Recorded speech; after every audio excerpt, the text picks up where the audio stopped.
Imagine clinging to the roof of a speeding train as it snakes through treacherous cliffs, packed with hundreds of daring passengers, no safety rails, no seats, just raw steel and adrenaline. This isn't a movie, it's real.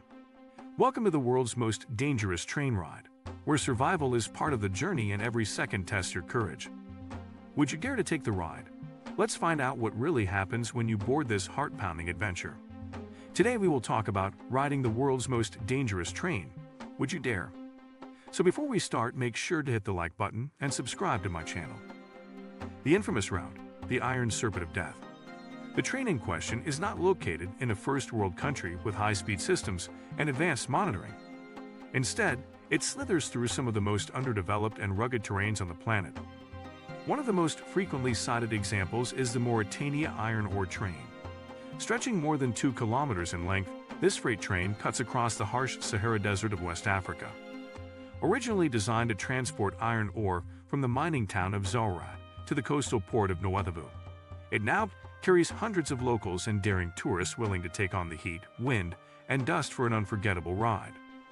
Unlike traditional passenger trains, there is no formal seating, no windows, and absolutely no protection from the elements. Passengers often ride atop the open iron ore cars, gripping whatever they can find to keep from being thrown off during the journey. This is not a ride for the faint-hearted. It is brutal, unfiltered, and pure. Why people still ride it? One might ask, why would anyone willingly climb aboard a train that has been labeled as the most dangerous in the world? For locals, it is about survival and necessity.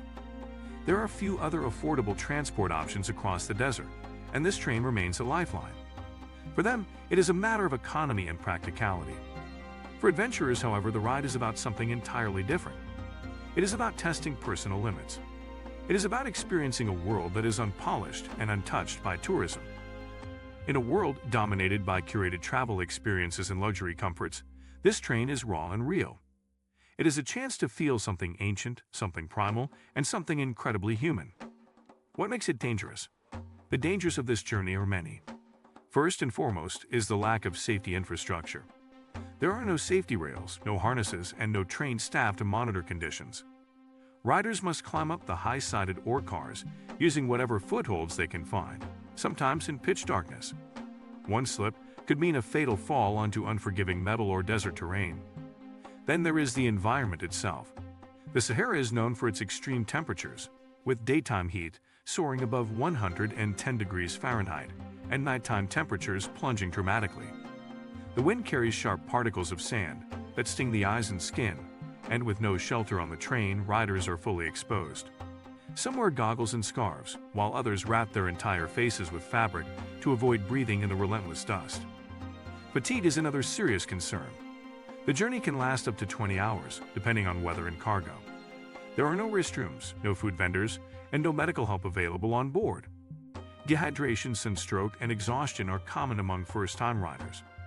You'll have to bring your own water, food, and supplies, and even then, there is no guarantee you will be able to hold on to them through the chaos of the trip. A photographer's dream and nightmare. Despite the overwhelming challenges, the Mauritania iron ore train offers an otherworldly kind of beauty that attracts photographers and filmmakers from around the world. The sight of a massive metal train crawling across endless sand dunes, with nothing but the horizon in every direction, is the kind of visual that cannot be replicated. It is cinematic, surreal, and powerful. However, capturing those images comes at a cost. Equipment is often damaged by the fine iron dust and sand. Cameras malfunction, lenses get scratched, and batteries die from the heat. It is not uncommon for photographers to return from the journey with beautiful shots, but irreparably damaged gear. Still, for many, it is worth the sacrifice to document something so rare and striking. The local culture around the train. Over time, a culture has grown around the train. In Nouadhibou and Zouarate, vendors sell protective gear, food, and water to those preparing for the journey. Stories are passed around from one traveler to another. Some recount wild sandstorms that nearly blew them off the train. Others talk about moments of profound silence under the starlit desert sky. There are also tales of kindness. Strangers who share water or help lift someone onto a car. It is not a commercial tourist route, so the sense of community among riders is often stronger than on any luxury train. People look out for each other because they know the risks are real and immediate. The ethics and controversy of riding. Some have criticized the romanticizing of this train ride by influencers and vloggers. They argue that what is a dangerous and sometimes deadly necessity for locals should not be treated like an Instagram challenge for foreign tourists. Others believe that increased attention could lead to improved conditions or even new transport developments in the region. Ethically, the decision to ride the train as a tourist is personal, but it should come with awareness and respect. Riders should remember that this is not a theme park attraction. It is a real lifeline for real people. Being mindful of that and ensuring your presence is not disruptive can make all the difference. Preparation and survival tips. Those who still choose to ride the train should be well prepared. This means carrying extra water, layers of protective clothing, eye and face coverings, and tightly sealed bags for gear. Some recommend wearing gloves and knee pads to help with climbing and stability. It is wise to travel with someone and always inform others of your plans and expected return time. There is also mental preparation required.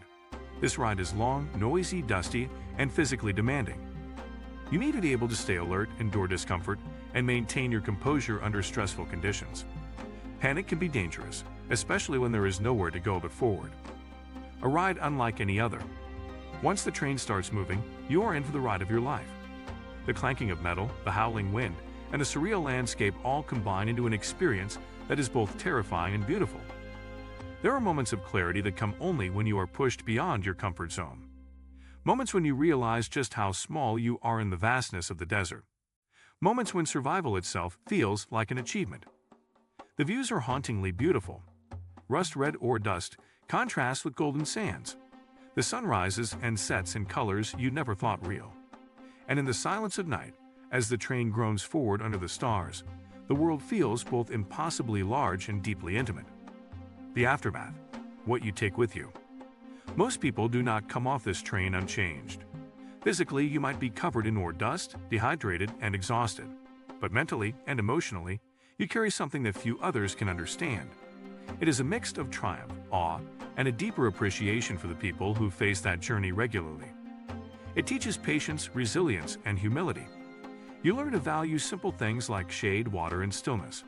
And you carry home not just stories, but a new lens through which to view your own life. This is not just a train ride. It is a test of spirit. It is not a journey for everyone, but for others, the call of the unknown is too powerful to ignore. The Mauritania iron ore train represents more than just danger.